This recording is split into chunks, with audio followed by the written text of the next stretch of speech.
Perhatikan kalimat, apa alasan mereka? Walaupun di sini bentuknya pertanyaan, kan pertanyaan, anna yakunu lahul mulk alaina wa nahnu ahaqqu bil mulki minhu. Kan sepertinya pertanyaan, bagaimana dia bisa berkuasa atas kami padahal kami lebih berhak. Jadi secara tidak langsung ini adalah mempertanyakan. Itulah kerjaan Bani Israel, mempertanyakan keputusan Tuhan. Nah, jangan jatuh pula kita ke perangai yang seperti ini. Mereka menganggap diri mereka lebih berhak. Alasannya apa? Alasannya ini, walam yu'ta sa'atan minal mal. Mereka, Talut, mereka berkata kepada Nabi mereka, mempertanyakan keputusan Allah dengan alasan mereka lebih berhak. Kenapa mereka menganggap mereka lebih berhak? Walam yu'ta, Talut itu tidak diberikan sa'ah minal mal, kelapangan dari sisi finansial. Dia bukan orang kaya. Nah, berarti ukuran al-mulk, kekuasaan, kepemimpinan dalam fikiran orang-orang Bani Israel apa? Alasannya pitih, kekayaan.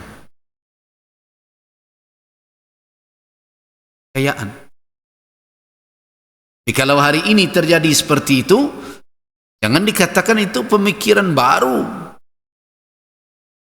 Itu pemikiran usang itu, yang mengukur kepemimpinan dengan kekayaan.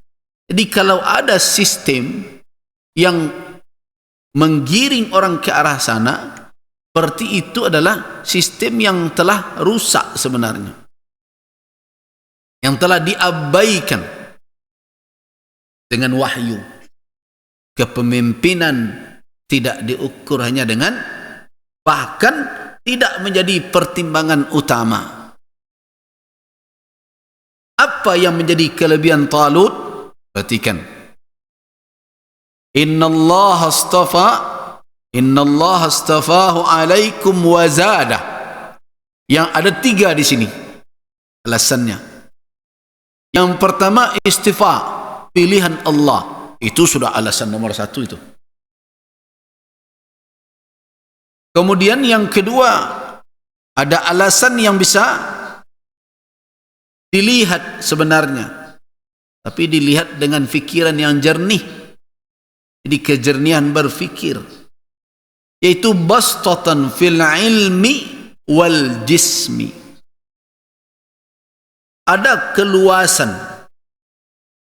di bidang apa? Di bidang ilmu satu, al jisim dan fisik. Jadi kalau kita kumpul berapa alasan? Apa alasannya? Ada 3 alasan. Yang pertama, istifa min Allah, dipilih oleh Allah, semestinya kalian taat dan patuh. Yang kedua, dia punya keluasan ilmu. Dan yang ketiga, dia punya fisik yang mampu untuk memikul tanggungjawab.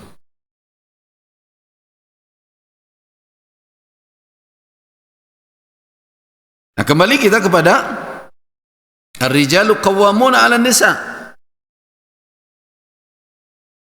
Kenapa laki-laki dijadikan sebagai qiwamah? Alasannya sebenarnya juga sama. Yang pertama adalah tafdhil min Allah, bima faddallahu ba'dahum 'ala ba'din. Yang kedua apa? Dikarenakan mereka berkewajiban. Jadi hati-hati. Alasan laki-laki jadi pemimpin bukan karena pitihnya. Nah, jadi ada orang yang keliru memahami. Oh, mentang-mentang boleh dia belanja, sinan jadi penguasa. Tidak begitu cara berfikirnya.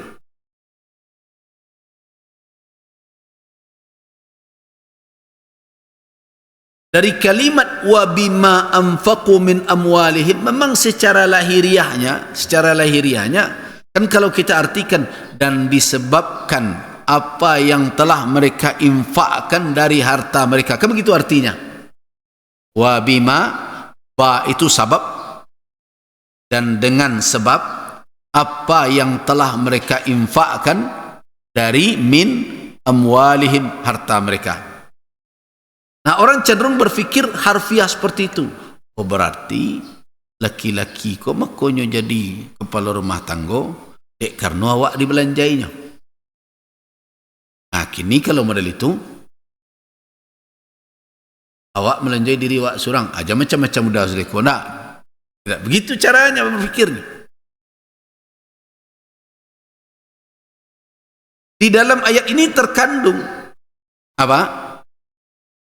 Terkandung walaupun dia dalam bentuk khabar, sebenarnya di sini ada insya, ada tuntunan. Tuntunannya apa? Karena di sini dikatakan alasan, kan diberikan ar-rijalu qawwamuna 'alan nisa. Laki-laki adalah pemimpin, penanggung jawab. Kepemimpinan dan tanggung jawab ada pada mereka atas wanita, atas istri mereka. Disebabkan karena ada tafdil, ada kelebihan yang diberikan oleh Allah Subhanahu wa taala, dan disebabkan karena infak mereka dari harta mereka atas istri-istri mereka. Maknanya apa? Terkandung di sini bukan hanya khabar saja, tapi tuntunan laki-laki harus menafkahi. Nah, berarti alasan yang sebenarnya bukan karena nafkah itu yang lahir, yang tampak, tetapi dikarenakan beban nafkah itu diletakkan ke pundak mereka. Jadi ada dua.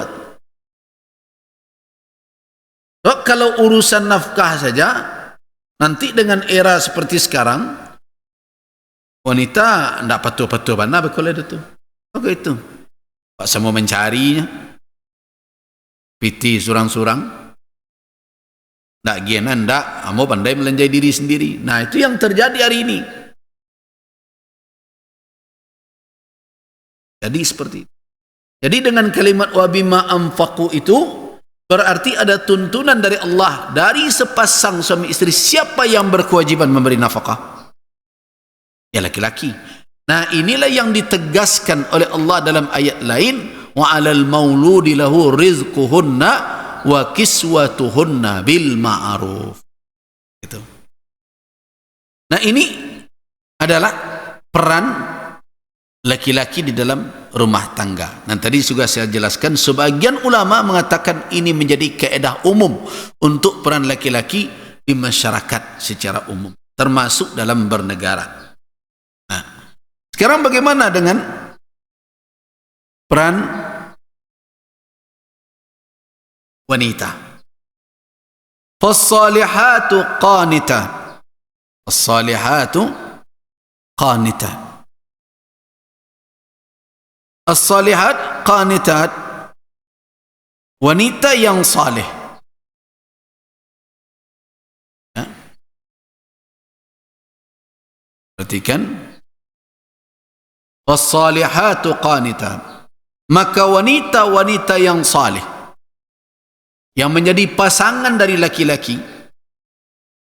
Qanitat, apa makna qanitat? Muti'at, yang patuh dan taat.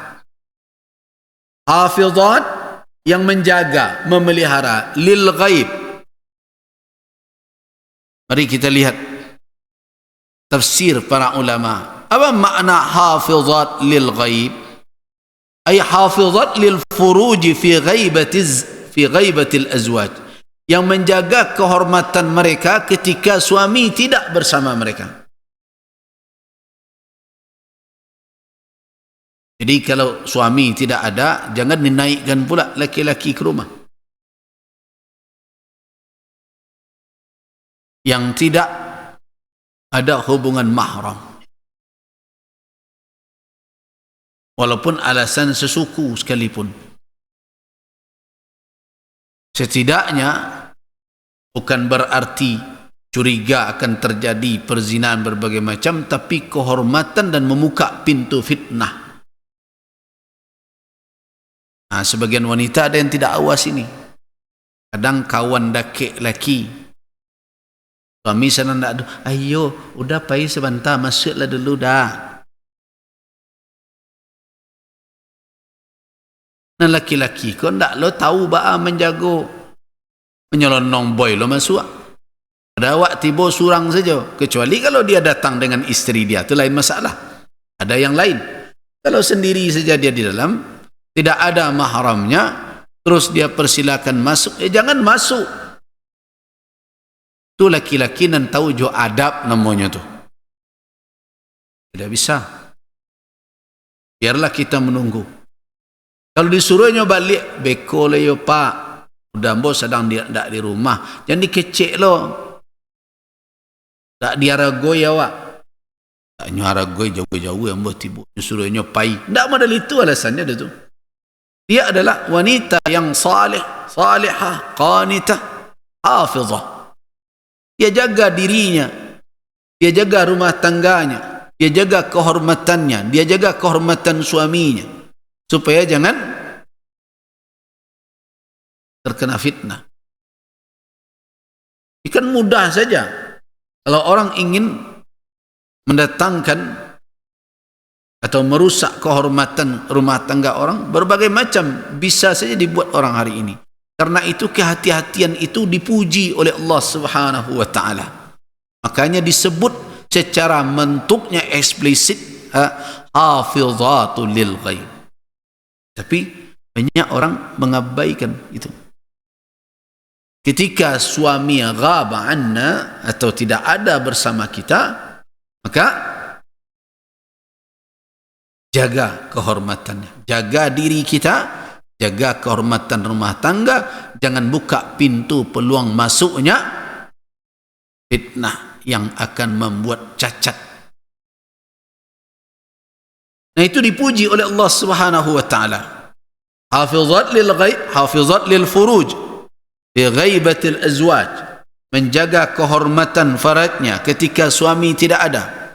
Ada juga maknanya sebagian ulama menafsirkan wa qila hafizat li sirrihim, menjaga rahasia suami, rahasia rumah tangga juga. Tidak didedahkan. Ada kisah. Kisah ini cuma diambil untuk ilustrasi saja, karena riwayatnya tidak disepakati oleh ulama kebenarannya. Tapi itu banyak dinukilkan. Itu kisah Nabi Ibrahim alaihissalam setelah itu lama meninggalkan putranya dengan istrinya Hajar dan Ismail. Ismail sudah berkeluarga ketika itu, telah beristri. Dan dia datang ke Makkah, bertemu dengan istri Ismail. Ketika ditanya oleh Ibrahim, bagaimana keadaan kalian? Istri ini berkata, "Wah, susah banai duit kami." Mengeluh saja isinya. Apa yang dia alami, curhat, disampaikan saja. Terus apa kata Ibrahim? Dia tidak tahu bahwa ini Ibrahim, mertuanya. Dah, kalau begitu saya pulang. Tak tunggu apa udah ambo dulu, suami. Ndak. Ada pasan, ado. Atu. Kalau pulang kecen kau dan kau, tolong ditukar ban 2 pintu kau. Baca babi darik. Ini ban 2 pintu engkau itu ditukar. Ketika sampai Ismail diceritakan, tadi ada orang tua yang datang. Terus dia tanya sekitar, saya ceritakan apa adanya. Buka aja. Kemudian apa pesannya? Dia tidak menunggu. Apa pesannya? Suruh saya menukar apa pintu saya. Oh, disuruh engkau untuk menukar landasan atau ngokoh pintu rumah engkau. Ya sudah, kalau begitu sekarang pulanglah engkau. engkau, itu yang datang bapa saya dan dia meminta saya untuk menceraikan engkau. Nah, kemudian menikah lagi Ismail, datang lagi Ibrahim. Nah, ketika Ibrahim datang, bertanya pula bagaimana keadaan. Nah, istri yang kedua ini dia jaga, walau begitu rumitnya keadaan rumah tangga, dia katakan alhamdulillah, kami hidup cukup. Tak ada nak dikecekkan, melainkan hanya apa yang patut saja dia sembunyikan keadaannya, dia sampaikan dengan penuh kesabaran. Nah, Ibrahim mendengarkan itu, pergi tidak menunggu Ismail, berkata, ya sudah, saya pulang dulu. Baik, tidak tunggu suami saya dulu. Sah. Ada pesan? Ada. Apa pesannya? Kali ini tolong dipertahankan ini pandu pintu engkau yang. Akhirnya ketika pulang dikatakan, tolong pertahankan itu pesannya. Ya sudah, berarti engkaulah istri yang akan selamanya bersama aku. Nah, itu maknanya apa? Menjaga asrar, rahasia rumah tangga, rahasia yang terjadi antara suami istri, rahasia pasangan itu adalah bahagian dari perbuatan yang dipuji di dalam syariat dan disuruh di dalam syarak. Hafizat lil ghaib. Nah, dari situ saja kita melihat berbagai macam yang muncul di media sosial sekarang ini. Itu sudah jauh dari akhlak seorang muslim dan muslimah. Coba bayangkan. Dikamerakannya di kamar berdua jauhdanya. Pecalikkan sadonya. Coba bayangkan. Hal-hal yang mestinya hanya menjadi rahasia mereka berdua sekarang menjadi konsumsi publik. Bangga dengan itu. Dengan mendapatkan subscribe, mendapatkan like, mendapatkan berbagai macam. Itu kebanggaan. Apa namanya itu yang seperti itu? Itu kebanggaan orang yang tidak bermalu.